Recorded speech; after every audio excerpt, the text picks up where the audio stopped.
ओम शांति। आइए सुनते हैं प्यारे बाप दादा की 6 जुलाई 2023 की साकार मुरली के मधुर महावाक्य। मीठे बच्चे, इस ज्ञान में गंभीरता का गुण धारण करना बहुत जरूरी है। कभी भी अपना अभिमान नहीं आना चाहिए। माताओं का रिगार्ड रखो। प्रश्न: सभी बच्चों के प्रति बाप की आस क्या है? वह आस पूरी कब कर सकेंगे? उत्तर: बाप की आस है बच्चे ऐसा पुरुषार्थ करें जो नर से नारायण बनकर दिखाएं। इसमें ही बाप का शो होगा। ऐसा शो निकालो जो बाप का भी गायन हो तो बच्चों का भी गायन हो। बाबा कहे, बच्चे अगर तुम नर से नारायण बनेंगे तो तुम्हारा भी मंदिर बनेगा और हमारा भी बनेगा। ऐसा पूज्य बनने के लिए फॉलो फादर। अपने आप से प्रण करो, हम पूरा ही फॉलो करेंगे। गीत बजा है। जिस दिन से मिले हम तुम, जिस दिन से मिले हम तुम, नया दिन लागे रे, नई रात लागे रे, नई नई लागे। ओम शांति। बच्चे महसूस करते हैं बच्चों को भाषणा आती है तो ज़रूर हम नई दुनिया के लिए सब नई बातें सुनते हैं। यह हमारी प्रीत नई लगती है और कोई की भी प्रीत सम्मुख परमपिता परमात्मा साथ होती ही नहीं। तो यह नई बात है ना। तुम जानते हो बाबा पतित पावन है। पुरानी दुनिया को पतित, नई दुनिया को पावन कहेंगे तो तुम्हारी प्रीत नई दुनिया से लगेगी। तुम यह जानते हो हमारी प्रीत अब नई दुनिया स्वर्ग से है। उसको शिवालय कहा जाता है, इनको वैश्यालय कहा जाता है। बरोबर यहाँ विकारी मनुष्य हैं। सतयुग में निर्विकारी हैं तो शिवालय कहेंगे ना। शिव बाबा ही ऐसी निर्विकारी दुनिया स्थापन करते हैं। और जानते हो बरोबर इस पुरानी दुनिया में देवताओं के चित्र हैं। जो देवताएं नई दुनिया में रहने वाले हैं। भारतवासी तो सब भूल गए, वह तो हिंदुस्तान कह देते हैं। हिंदुस्तान हमारा प्यारा, हाँ जरूर प्यारा था, परंतु वास्तव में हिंदुस्तान नाम है नहीं, भारत खंड कहा जाता है। तो बच्चे जानते हैं बरोबर ये नई बातें लगती हैं। ऐसी बातें कब नहीं सुनी। यह ज्ञान सारी दुनिया से निराला है। भारतवासियों के मंदिर भी बहुत हैं।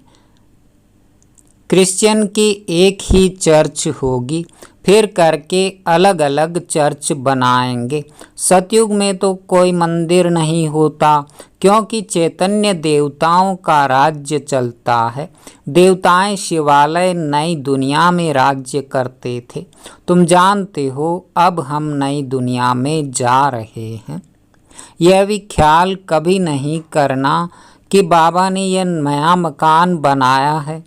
वास्तव में पुरानी दुनिया में यह भी पुराना ही है। हमारी प्रीत अब नई दुनिया से लगी है। आत्माओं की परमात्मा साथ प्रीत लगी है। जो सम्मुख बैठे हैं मनुष्य समझते हैं ब्रह्मा कुमार कुमारियों की ब्रह्मा से प्रीत लगी है। तुम जानते हो हमारी प्रीत एक शिव बाबा से है, दूसरा न कोई। भल तुम्हारा नाम बीके हैं परंतु ब्रह्मा से प्रीत नहीं है। ये ब्रह्मा तो देहधारी है ना, जन्म मरण में आते हैं। तुमको देह से संबंध नहीं जोड़ना है। वह गुरु लोग तो अपना नाम रख देते हैं सच्चिदानंद, परंतु सत्यचित्त आनंद स्वरूप तो एक परमात्मा को ही कहा जाता है। आत्मा सत्चित आनंद रूप, शांत रूप, ज्ञान रूप थी। अब तुम फिर से इस संगम पर बनते हो। जैसे बाप की महिमा है ज्ञान का सागर, शांति का सागर, तुम भी सत्चित आनंद रूप हो। बीज और झाड़ को याद करने से सारा ज्ञान आ जाता है। बरोबर 5 युग हैं, अभी है संगम युग। इस संगम युग को दुनिया नहीं जानती, करके मालूम भी हो परंतु डिटेल में नहीं जानती कि सतयुग में कौन राज्य करते थे, कैसे राज्य लिया। तुम अब राज्य ले रहे हो, पुनर्जन्म लेते चक्र में तो जरूर आना पड़े। सदैव स्वर्ग में कोई रह न सके। स्वर्ग और नरक की पहचान अभी मिली है। अभी कलयुग है, फिर सतयुग जरूर होगा, तो जरूर संगम पर ही परम पिता परमात्मा आया होगा। उनकी महिमा ही अलग है। ऐसे थोड़े ही कि एक की महिमा दूसरे कोई की हो सकती। हर एक का कर्तव्य अपना, संस्कार अपने, एक न मिले दूसरे से। हर एक आत्मा में अपना अपना पार्ट है। तुम बच्चों को समझाया गया है आत्मा 84 जन्म लेती है। तुम नई बातें सुनते हो। भगवान उवाच, मैं राजयोग सिखाए तुमको राजाओं का राजा, अर्थात नर से नारायण, नारी से लक्ष्मी बनाता हूँ। बाबा पूछते भी हैं, तुम सूर्यवंशी नारायण बनेंगे या चंद्रवंशी राम बनेंगे? कहते हैं बाबा एम ऑब्जेक्ट तो सूर्यवंशी बनने की हैं। नंबरवार तो होते हैं ना। बैरिस्टर कोई बहुत अच्छा, कोई हल्का होता है।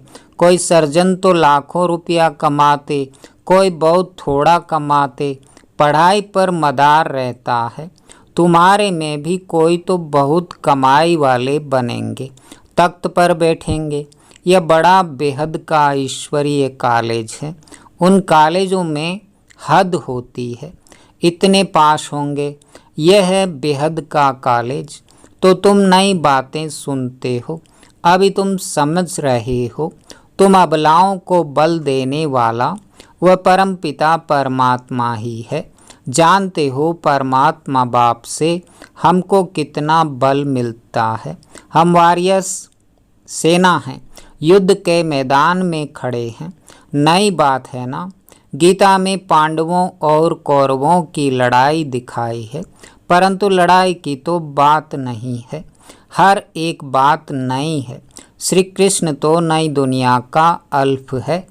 अल्फ से लेकर सब नई बातें हैं। नई दुनिया का अल्फ हैं लक्ष्मी नारायण, फिर उनके पीछे उनके बच्चे। तो लक्ष्मी नारायण हैं सतयुगी मनुष्य सृष्टि के अल्फ। यहाँ मनुष्य सृष्टि का रचयिता अल्फ ब्रह्मा है। पहले पहले हैं परम पिता परमात्मा अल्फ, पीछे ब्रह्मा को अल्फ बनाते हैं, फिर लक्ष्मी नारायण को अल्फ बनाते हैं। यहाँ तुम ब्राह्मण कुल के हो। ब्राह्मण कुल का बड़ा ब्रह्मा ही गाया जाता है।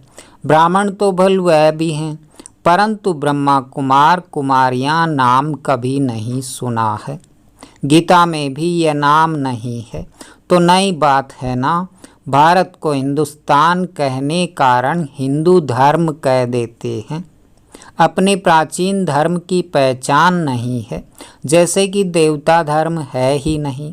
अपने धर्म को न जानने कारण कहते हैं सब धर्म एक ही हैं।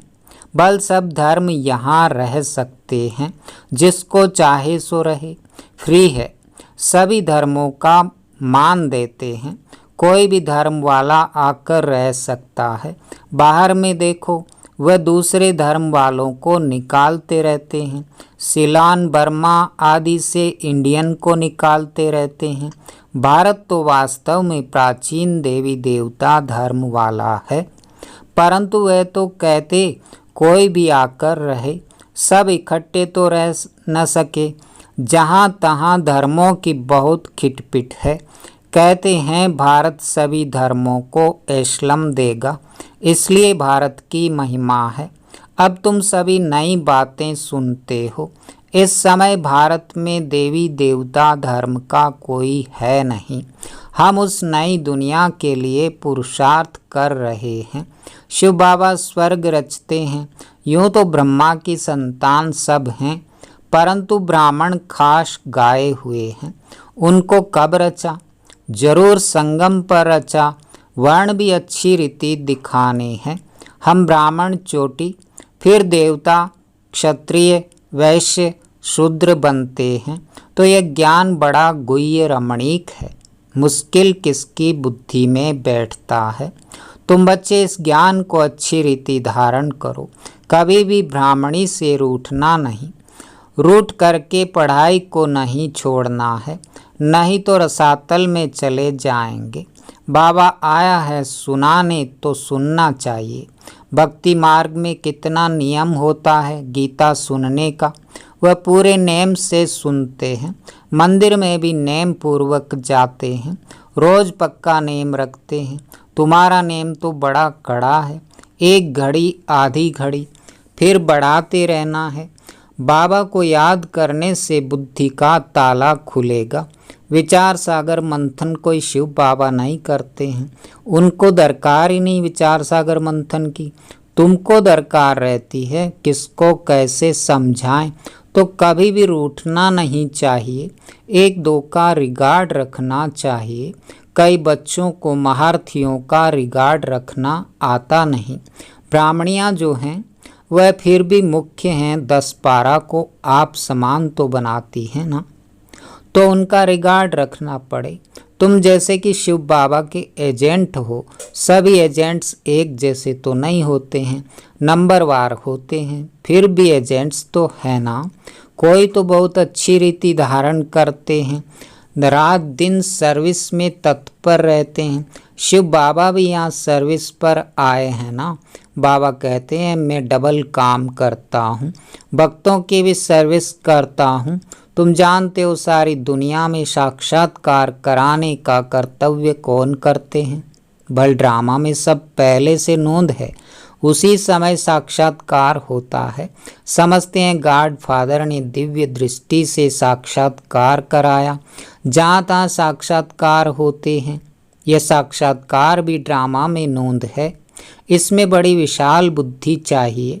यह नई बातें, सृष्टि का चक्र बुद्धि में फिरना चाहिए। कोई कोई का ये स्वदर्शन चक्र अच्छा तीखा फिरता है, कोई का कम। तुम स्वदर्शन चक्रधारी हो। सर्विस के लिए बुद्धि चलती रहेगी नंबरवार। कोई का तो स्वदर्शन चक्र फिरता ही नहीं, हवा तो लगती है, परंतु कोई का बहुत तीखा फिरता है, कोई का बहुत कम फिरता है, कोई का तो बिल्कुल फिरता ही नहीं। स्वदर्शन चक्र नहीं फिरेगा तो बाकी क्या पद पाएंगे। तो ये नई बात हुई ना। बाप समझाते रहते हैं वर्षा लेना है तो अभी लो, नहीं तो फिर पीछे पछताएंगे, रोएंगे। टीचर का शो करना है ना। यह कितना बड़ा कॉलेज है। अच्छी रीति पढ़ते हैं तो पद भी अच्छा पाते हैं। प्रण करना चाहिए हम पूरा फॉलो करेंगे। Follow father mother. ऐसे भी नहीं है बैरिस्टर का बच्चा बैरिस्टर ही बनेगा, नहीं। कोई डॉक्टर बनेगा, कोई इंजीनियर, कोई तो शैतान डाकू भी निकल पड़ते हैं। बाप कहते हैं मेरा शो निकालने तुम नर से नारायण बनकर दिखाओ। मेरा भी गायन होगा, तुम्हारा भी गायन होगा। तुम भी देवता बनेंगे, हमारा मंदिर बनेगा तो तुम्हारा भी बनेगा। मुख्य मंदिर होना चाहिए एक शिव बाबा का, फिर उनके साथ ब्रह्मा और बच्चे। देलवाड़ा मंदिर में वैरायटी है ना, यही बड़े ते बड़ा यादगार है। तुम चैतन्य में बैठे हो। शक्ति की शेर पर सवारी, महारथी की हाथी पर सवारी दिखाते हैं। गज को ग्राह ने हप किया, बाप की याद नहीं रहती है तो माया ग्राह हप कर लेती है। अच्छे अच्छे महारथियों को भी माया ग्राह खा लेती है। इसमें बड़ी गंभीरता चाहिए और अभिमान नहीं आना चाहिए मैं यह करता हूँ। जितना हो सके हर बात में माताओं को आगे रखना है। माता का रिगार्ड रखना है। सब चाबी माता के हाथ में होनी चाहिए। माता द्वारा समाचार आना चाहिए। हाँ, कहाँ कहाँ कन्या अथवा माता से कुमार होशियार होते हैं, उनको फिर राय लिखनी है। हुक्म सरकार का, राज्य रानी का है। पहले रानी फिर राजा, पहले माता गुरु चाहिए। पुरुष को गुरु बनने का कायदा नहीं, माता को आगे करना है।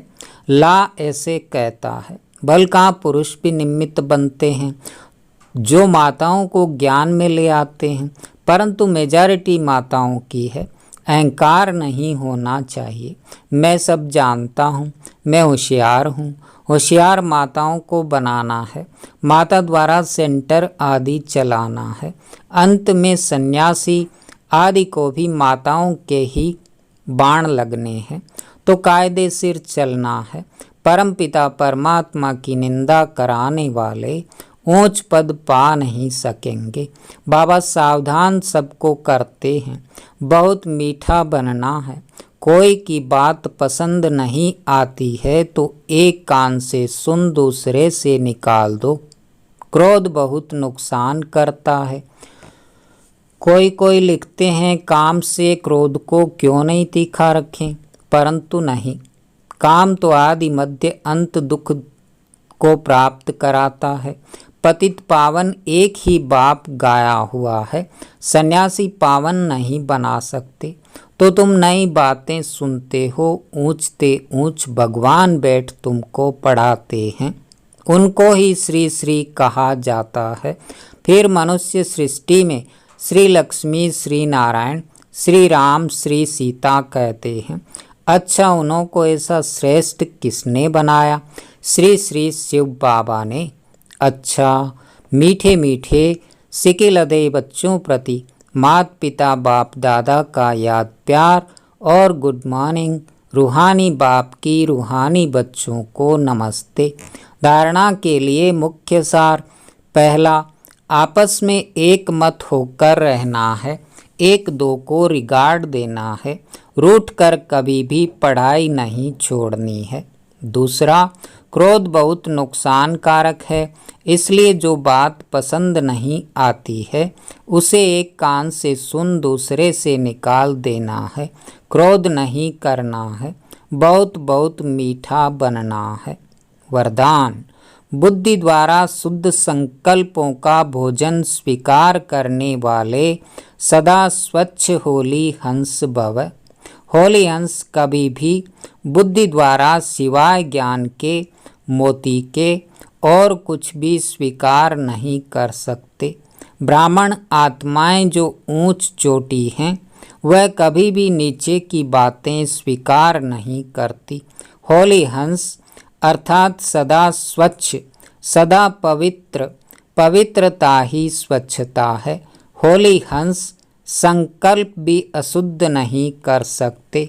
सदा शुद्ध संकल्पों का भोजन खाने वाले होली हंस सदा तंदुरुस्त रहते हैं, उन पर किसी का प्रभाव पड़ नहीं सकता। स्लोगन, अपनी मंशा द्वारा शांति कुंड को प्रत्यक्ष करने वाली शांत प्रिय आत्मा बनो। अच्छा, ओम शांति, ओम शांति।